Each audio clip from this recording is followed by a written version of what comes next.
Hey, what's up guys? This is 812 bringing you my draft analysis for the PWC.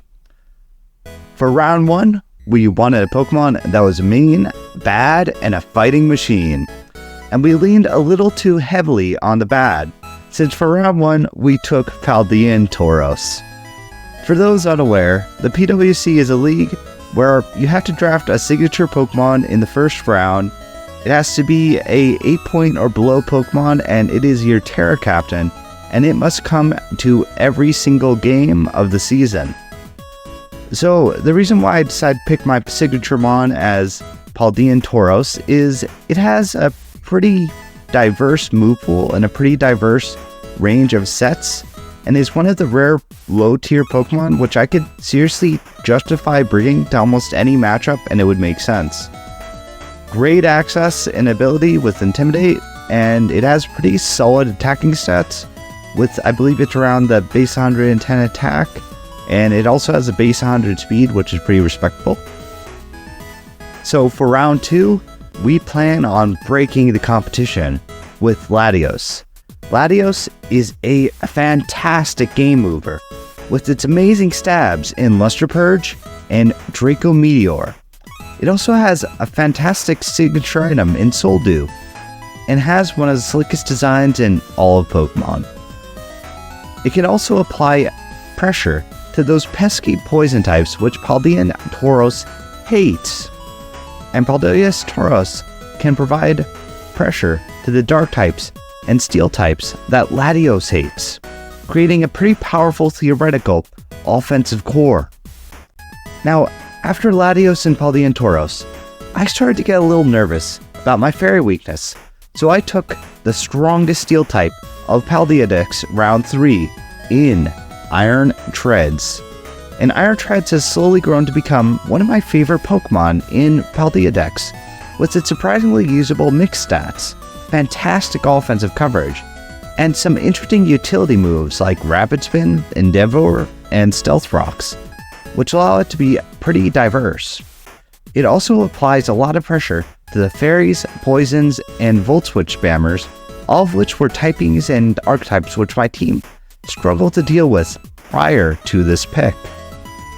So for round 4, I wanted a Spiker, so decided to take the most inaccurate Spiker in the game, a Hisuian Samurott. Hisuian Samurott applies pressure to those pesky psychic types that Latios hates, and gives me a psychic immunity, which is something which I've started to appreciate as being more valuable, as I've lost to Terra Scarf. I did it one too many times, and I don't intend to lose to that again. So for round 5, we took Ogerpon Cornerstone. Now, this Pokemon I actually didn't take for any synergies. I just took it because I've wanted to try Ogerpon Cornerstone draft since the start of its introduction, and I haven't really been able to justify putting it on a team until now. Now, Ogerpon Cornerstone is similar to the other Ogerpon forms, with its fantastic late-game prowess due to Trailblaze access and multiple interesting coverage moves. It also has great setup options in Swords Dance and nice utility in Spikes. What also differentiates it from the other Ogerpon forms is its ability Sturdy, which allows it to be a nice emergency check to a lot of Pokemon.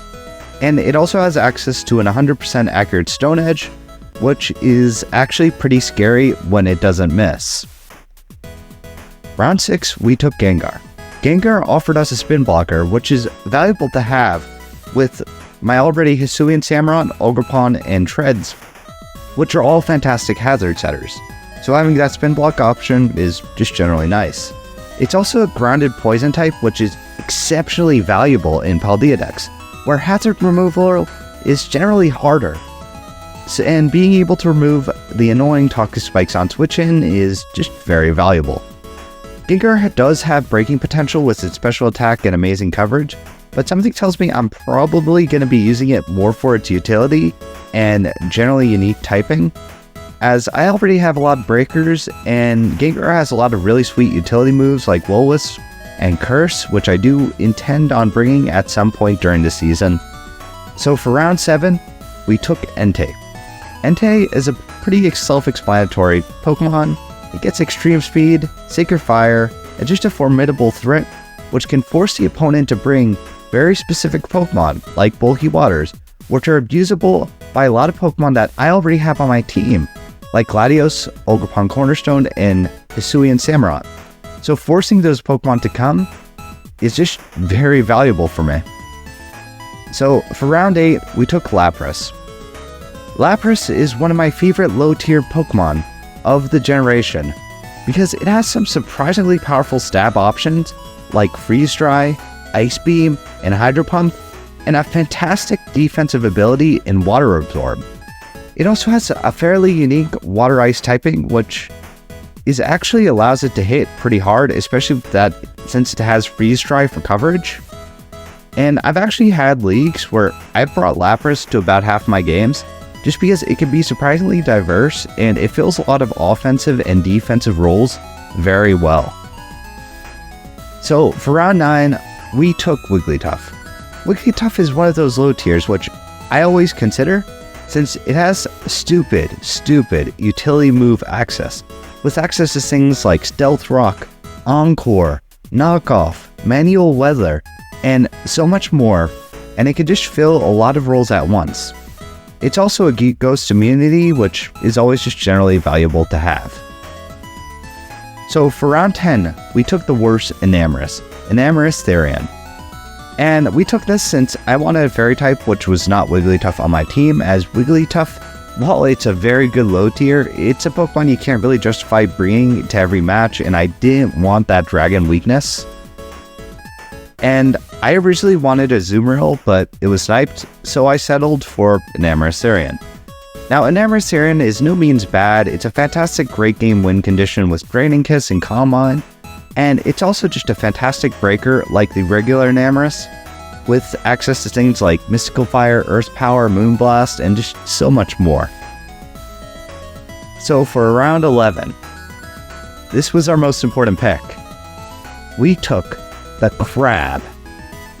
Now, I'll be honest, I had like no points left at this point in the draft, and I've been interested in the Crab for a while, as I've always thought Ice Hammer was just generally a neat move, and Ice Fighting Stabs is just generally strong, so I decided to just generally test with the Crab. I can't pronounce its name, I'm just going to call it the Crab.